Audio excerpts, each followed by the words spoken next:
বন্ধুরা, তো আজকে যাচ্ছিলাম ভুটানে, মানে একটু কাজে যাচ্ছিলাম। তো এসে দেখি মানে অবস্থা খুবই খারাপ।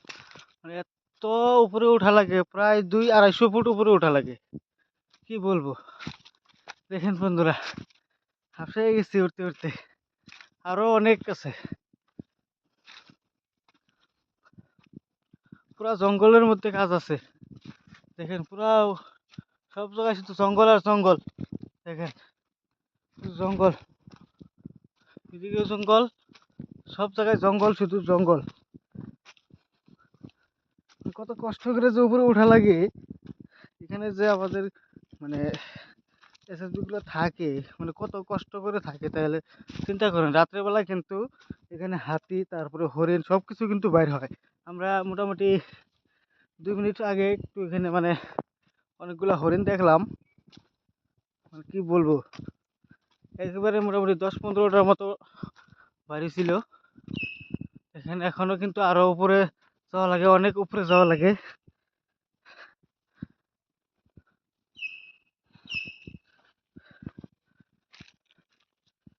দেখেন কি গাছ, গাছগুলো অনেক বড় বড় গাছ।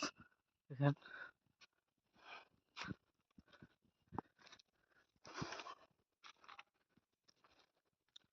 বলার মতো কিছু নাই। এখানে আরেকটা জিনিস দেখলাম কি, আমরা যখন নিচের দিকে থাকি তখন আধা ঘন্টা পিছিয়ে থাকে, উপরে উঠলে আধা ঘন্টা আগায় থাকে। মানে আধা ঘন্টা ভুটানের থেকে ইন্ডিয়া, আধা ঘন্টা ডিফারেন্স। হাত পিছ হয়ে গেছে। দেখেন আরো উপরে উঠতে লাগবো। আমার লোকগুলো উপরে দাঁড়ায় আছে, হরিণের হরিণের বাচ্চা দেখতেছে। আসলে আমরা খুব কষ্টে আছি, একদম কি বলবো গাইস, বলার বাহিরে। দেখেন দেখেন বন্ধুরা, আমার বন্ধুগণ, আমার বন্ধুরা এখানে দাঁড়ায় আছে। অনেক হাঁপসায় গেছি বন্ধুরা। দেখেন আরো কিন্তু অনেক দূর আছে, আরো যাইতে লাগবো।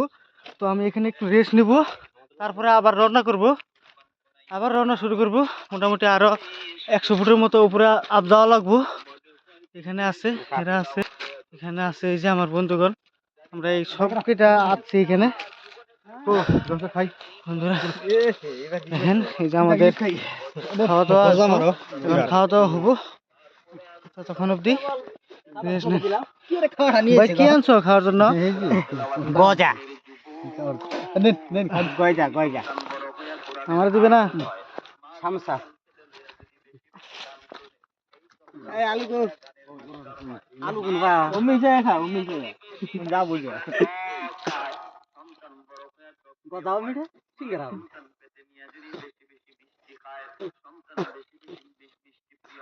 কো আমার সিঙ্গারাটা কো, চড় লাগবো।